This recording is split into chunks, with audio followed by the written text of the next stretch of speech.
औज़ुबिल्लाहिमिनश्शैतानिर्रजीम बिस्मिल्लाहिर्रहमानिर्रहीम। स्टूडेंट्स अस्सलाम वालेकुम, कैसे हैं आप लोग? ठीक ठाक खैरियत से हैं? स्टूडेंट्स, आज हम फर्स्ट ईयर के 8वें चैप्टर का आगाज़ करते हैं। उसमें से आज हम इंट्रोडक्टरी लेक्चर जो है आज हम पढ़ाएंगे इंशाल्लाह। फिर नेक्स्ट लेक्चर्स में आगे जाके तमाम की तमाम टॉपिक्स जो है वो क्लियर हो जाएंगे।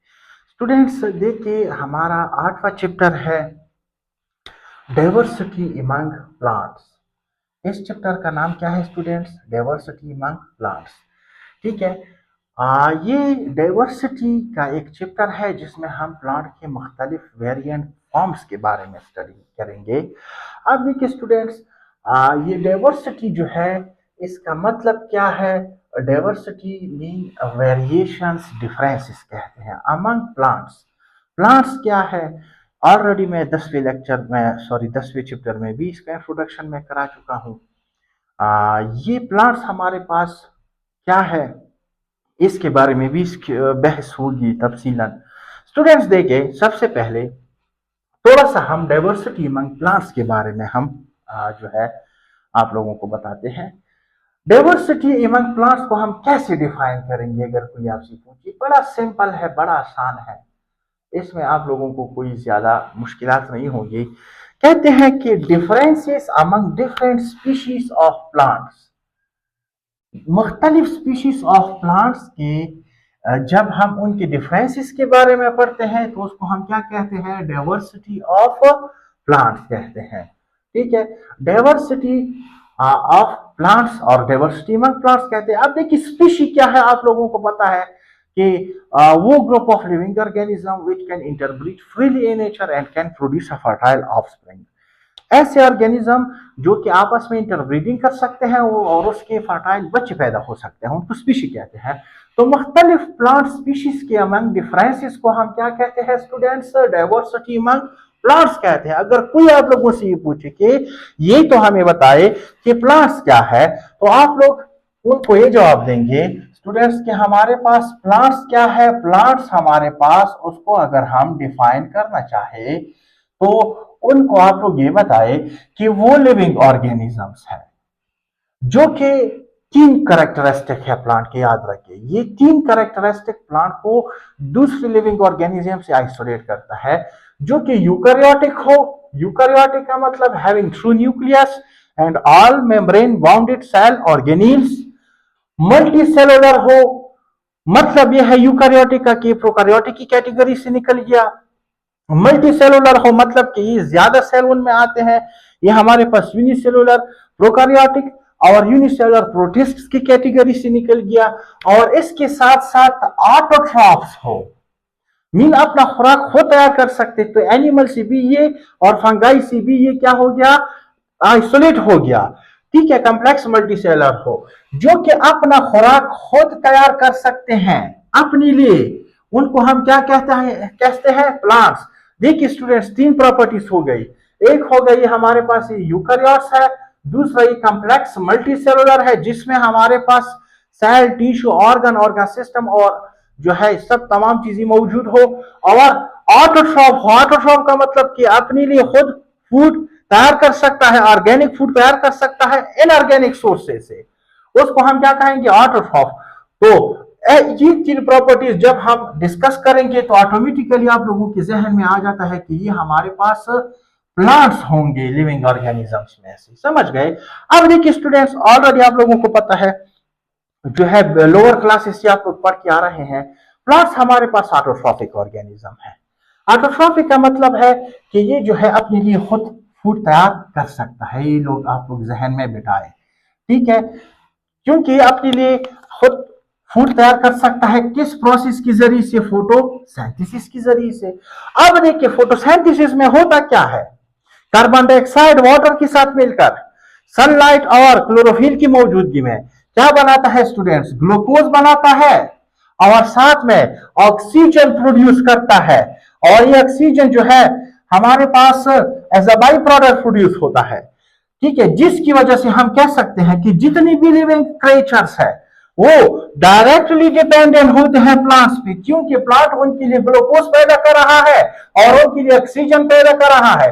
जो ग्लूकोज हमारे पास एनिमल्स या दूसरे ऑर्गेनिज्म इनटेक करेंगे या खुद प्लांट यूज करेगा तो उसके साथ ऑक्सीजन कंबाइन होके उसकी ऑक्सीडेशन होगी फॉर देयर सर्वाइवल। चूंकि तमाम लिविंग ऑर्गेनिजम्स जो है क्या रिक्वायर करते हैं, ऑक्सीजन फॉर सेलुलर रेस्पिरेशन। यही ग्लूकोज जो प्लांट्स तैयार करते हैं ये फिर ऑक्सीडाइज होकर इसके लिए ऑक्सीजन की जरूरत पड़ती है। इसलिए कहते हैं कि तमाम के तमाम लिविंग क्रिएचर्स प्लांट्स पे डिपेंडेंट है, जो कि मेनली इन्वॉल्व होते हैं हमारे पास मेटाबॉलिक रिएक्शंस में। और ये कौन प्रोवाइड करता है, प्लांट्स प्रोवाइड करते हैं। तो हम कह सकते हैं कि जितने भी रिएक्शंस हो रहे हैं हमारी बॉडी में वो मेटाबॉलिक रिएक्शन है। उन रिएक्शंस की वजह से हम जिंदा है और ये हमारी जिंदगी जो है किस वजह से है, जब हम ग्लूकोज इनटेक करते हैं और ऑक्सीजन इनहेल करते हैं। ये सेलुलर रेस्पिरेशन के लिए जरूरी है। एनर्जी आएगी सेलुलर रेस्पिरेशन से। सेलुलर रेस्पिरेशन के लिए रिक्वायर्ड है ग्लूकोज और ऑक्सीजन। ग्लूकोज और ऑक्सीजन आते हैं प्लांट से। तो इसलिए हम कह सकते हैं कि प्लांट जो है हमारे पास रिस्पॉन्सिबल है for whole maintenance of whole life in universe. समझ गए स्टूडेंट्स। अब देखिए प्लांट में अगर हम डाइवर्सिटी की बात करें तो बहुत बड़ी डाइवर्सिटी है प्लांट में। वास्ट डाइवर्सिटी ऑफ स्पीशीज मौजूद है प्लांट्स में, जिसकी वजह से हमारे पास रॉबर्ट वाइटेकर ने इसको एक सेपरेट किंगडम में रखा है। इनकी प्रॉपर्टीज, कैरेक्टरिस्टिक, वेरिएशंस, डिफरेंसेस की वजह से इसको एक सेपरेट किंगडम में रखा गया है, जिसको हम क्या कहते हैं, किंगडम प्लांटी बाय रॉबर्ट वाइटेकर इन 1969। ये भी आप लोगों को पता है कि सबसे पहले हमारे पास 1761 से पहले टू किंगडम क्लासिफिकेशन था, किंगडम प्लांटी, किंगडम एनिमल। उस वक्त भी प्लांट्स जो है मालूम थे, एनिमल्स मालूम थे। बाद में जो डिस्कवरीज हो गई, फिर बाद में हर एक ऑर्गेनिज्म अपनी अपनी कैटेगरी में चला गया।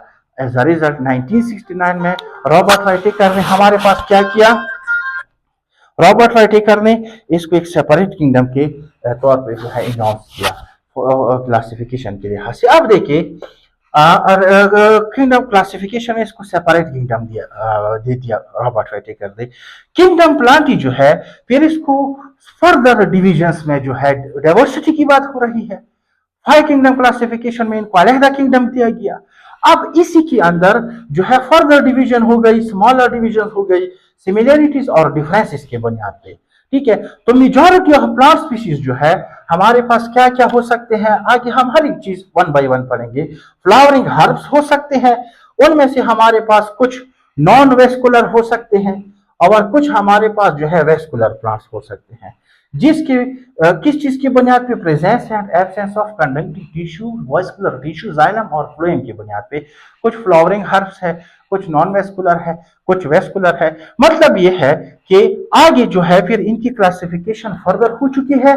ठीक है, प्लांट किंगडम प्लांटी के अंदर, और आहिस्ता आहिस्ता जो है हर एक चीज को वाजिह तौर पर रखा गया है। फिर समझ गए ना। तो अगर स्क्रीनशॉट लेना चाहे तो आप लोग ले सकते हैं। तो स्टूडेंट्स देखिए किस चीज की बुनियाद पे, एब्सेंस और प्रेजेंस की बुनियाद पे vascular plants, non vascular plants ये डिवीजन हो चुकी है। ये जितनी भी प्लांट्स है ये हमारे पास या तो रिप्रोड्यूस करते हैं किस चीज के जरिए से, स्पोर्स के जरिए से या सीड के जरिए से। ठीक है, इनकी रिप्रोडक्शन या स्पोर के जरिए होती है या सीड के जरिए होती है।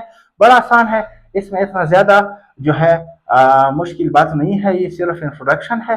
इंशाल्लाह नेक्स्ट लेक्चर में हर एक चीज वाजिह तौर पर फिर हम पढ़ेंगे। अब अगर इन प्लांट्स की जनरल हैबिटाट की तरफ थोड़ा सा देखिए, ये प्लांट जो है हमारे पास एक्वेटिक हैबिटाट में भी रह सकते हैं, इकोसिस्टम में, टेरेस्ट्रियल इन्वायरमेंट या इकोसिस्टम में भी रह सकते हैं। सिमिलरली लैंड पे भी इसका मतलब है हो सकते हैं, ओशंस में भी प्लांट्स हो सकते हैं, फ्रेश वाटर्स में फ्रेश वाटर में भी ये प्लांट मौजूद हो सकते हैं। तो इस तरीके से फिर हम आगे जाते रहेंगे। बड़ा आसान है, डाइवर्सिटी के बारे में हम हर एक चीज के बारे में सही तरीके से फिर स्टडी करेंगे। आज के लिए इतना ही था, इंशाल्लाह फिर मिलते हैं नेक्स्ट लेक्चर में। Thank you very much.